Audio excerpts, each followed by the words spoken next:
ಗಿಲ್ಲಿ ನಟನ ಬಗ್ಗೆ ಬಹಳನೇ ಮಹತ್ವದಂತ ಹೇಳಿಕೆಯನ್ನ ಅಶ್ವಿನಿ ಗೌಡ ಅವರು ಕೊಡ್ತಾರೆ. 112 ದಿವಸಗಳ ಕಾಲ ಬಿಗ್ ಬಾಸ್ ನಲ್ಲಿ ಆಟ ಆಡಿ ಗಿಲ್ಲಿ ನಟ ಅವರು ವಿಜಯಶಾಲಿಯಾಗಿ ಟ್ರೋಫಿ ಜೊತೆಗೆ ದುಡ್ಡು, ಕಾರು ಮತ್ತೆ ನೇಮ್ ಫೇಮ್ ಎಲ್ಲವನ್ನೂ ಕೂಡ ತೆಗೆದುಕೊಂಡಿದ್ದಾರೆ. ಹೆಚ್ಚಾಗಿ ಜನರ ಪ್ರೀತಿಯನ್ನ ಗಳಿಸಿಕೊಂಡಿದ್ದಾರೆ, ಕೋಟ್ಯಾಂತರ ಓಟ್ಸ್ ಗಳನ್ನ ಪಡೆದುಕೊಂಡು.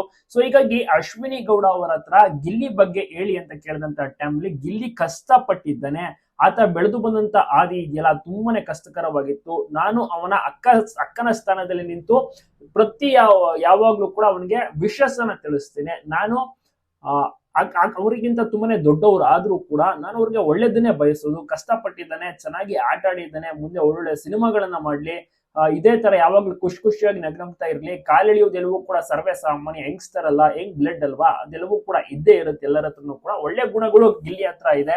ಗಿಲ್ಲಿಯ ನನ್ನ ಒಂದು ಒಡನಾಟ ತುಂಬಾನೇ ಚೆನ್ನಾಗಿತ್ತು. ಬಿಗ್ ಬಾಸ್ ನಲ್ಲಿ ನಾವಿಬ್ರು ಜಗಳಾಡೋದನ್ನೇ ಜಾಸ್ತಿ ಜನರು ನೋಡಿದ್ದಾರೆ, ಅದನ್ನ ತೋರಿಸಿದ್ದಾರೆ. ಬಟ್ ನಾವು ರಿಯಲ್ ಲೈಫ್ ನಲ್ಲಿ ಆಗಿಲ್ಲ, ಚೆನ್ನಾಗಿ ಖುಷಿಯಾಗಿ ಇದ್ವಿ. ನಾನು ಯಾವತ್ತಿಗೂ ಕೂಡ ಆತನಿಗೆ ಕೆಟ್ಟದನ್ನಂತೂ ಬಯಸೋದಿಲ್ಲ.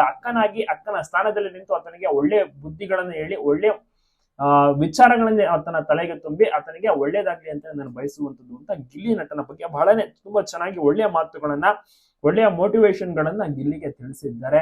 ನಿಮಗೂ ಕೂಡ ಇಷ್ಟನ ಗಿಲ್ಲಿ ನಟ ಅವರು ಸದ್ಯಕ್ಕೆ ಪಡಾರ್ ಸಿನಿಮಾ ಶೂಟಿಂಗ್ ನಲ್ಲಿ ಕಂಪ್ಲೀಟ್ ಆಗಿ ಬ್ಯುಸಿ ಆಗಿದ್ದಾರೆ. ಈ ವಿಚಾರ ತಿಳಿದು ಅಶ್ವಿನಿ ಅವ್ರಿಗೂ ಕೂಡ ಬಹಳಷ್ಟು ಖುಷಿ ಆಯ್ತು. ಇದೇ ತರ ಒಳ್ಳೊಳ್ಳೆ ಸಿನಿಮಾಗಳನ್ನ ಮಾಡ್ಲಿ, ಗಿಲ್ಲಿ ನಟ ಹೆಚ್ಚು ಸಿನಿಮಾಗಳಲ್ಲಿ ಗುರುತಿಸ್ಕೊಳ್ಳಿ, ಒಳ್ಳೊಳ್ಳೆ ಸಿನಿಮಾಗಳಲ್ಲಿ ಹೀರೋ ಆಗಿ ಮಾಡ್ಲಿ ಅಂತ ಕೂಡ ವಿಶ್ ಮಾಡಿದ್ದಾರೆ ಅಶ್ವಿನಿ ಗೌಡ ಅವರು. ಗಿಲ್ಲಿ ನಟ ಬೆಳೆದು ಬಂದಂತ ಆದಿಯ ಬಗ್ಗೆ ಬಹಳಷ್ಟು ಮೆಚ್ಚುಗೆ ಮಾತನ್ನ ತಿಳಿಸ್ತಾರೆ. ಯಾಕಂದ್ರೆ ಒಬ್ಬ ಕಾಮಿಡಿಯನ್ ಆದಾಗಿದ್ದು ಗಿಲ್ಲಿ ನಟ ಅದಕ್ಕಿಂತ ಮುಂಚೆ ಸೆಟ್ ಆರ್ಟ್ ವರ್ಕ್ ಅನ್ನ ಮಾಡ್ತಾ ಇದ್ರು, ಸಣ್ಣ ಪುಟ್ಟ ಕೆಲಸಗಳನ್ನ ಮಾಡ್ತಾ ಇದ್ರು, ಅಂದ್ರೆ ತೆರೆಯ ಹಿಂದೆ. ಬಟ್ ಅವರು ಮುಂದೆ ಬಂದಿದ್ದು ಕಾಮಿಡಿ ಮಾಡುವ ಮೂಲಕ, ನಂತರ ಡ್ಯಾನ್ಸ್ ರಿಯಾಲಿಟಿ ಶೋಗಳ ಮೂಲಕ ಇವರು ತುಂಬಾ ಗುರುತಿಸ್ಕೊಂಡಿದ್ದು. ನಂತರ ಸಿನಿಮಾಗಳಲ್ಲಿ ಸಣ್ಣ ಪುಟ್ಟ ಪಾತ್ರಗಳು, ಮತ್ತೆ ಯೂಟ್ಯೂಬ್ ನಲ್ಲಿ ಏನು ಶಾರ್ಟ್ ಮೂವಿಗಳನ್ನ ಮಾಡ್ತಾರೆ, ನಲ್ಲಿ ಮೂಳೆ ಅಂತ, ಅದ್ರ ಮೂಲಕವೂ ಕೂಡ ಫೇಮಸ್ ಆಗ್ತಾರೆ. ನಂತರ ಬಿಗ್ ಬಾಸ್ ಅವಕಾಶ ಇದೆಲ್ಲವೂ ಕೂಡ ನೀವು ನೋಡಿರ್ತೀರಾ. ಒಟ್ಟಾರೆ ಅಶ್ವಿನಿ ಅವರು ಕೂಡ ಬಹಳಷ್ಟು ಮನಸ್ಫೂರ್ತಿಯಿಂದ ವಿಶ್ ಮಾಡಿದ್ದಾರೆ.